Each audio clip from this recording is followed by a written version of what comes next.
สำหรับวันนี้นะครับผมพระครูสุเขตวุฒิคุณอาจารย์ผู้สอนประจำรายวิชาเทศกาลและพิธีกรรมทางพุทธศาสนาจะได้นำเสนอพยาอีสานเกี่ยวกับบินกระทุนครับบุญกระถิ่นเดือน12 เดือน11มาหอดแล้วหัวลมเชยออกใหม่เขาให้เก็บเกี่ยวแล้วเขาดอกกุ่มแจน้ำพวกเขาขั้นซุ่มดำลาพ่วงบ้านไก่สีทองเสียงว่าจอบเอินสังสู่กระปูมอนกดหูย่าคู่เจ้าคบไตมาดอกพรรษาวาสันตาก็ได้มัด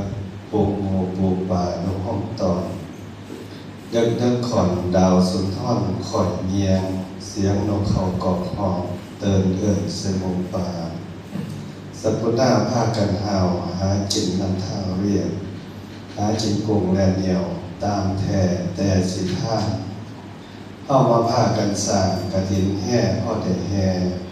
ตามเหตุข้องพ่อแม่เขาโบราณเต่าบรรกาสอนเข้ามาพากันสร้างกระถินค่ำท่านทอ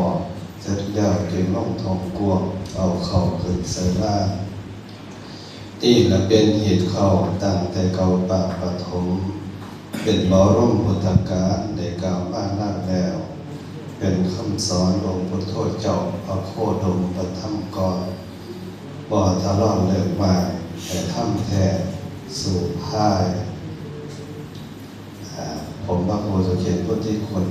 ฟังดูชื่อดูจะน่ากลัวนะครับแต่มองดูตัวแล้วน่ารักครับสำหรับวันนี้เอาไว้แค่นี้นะครับ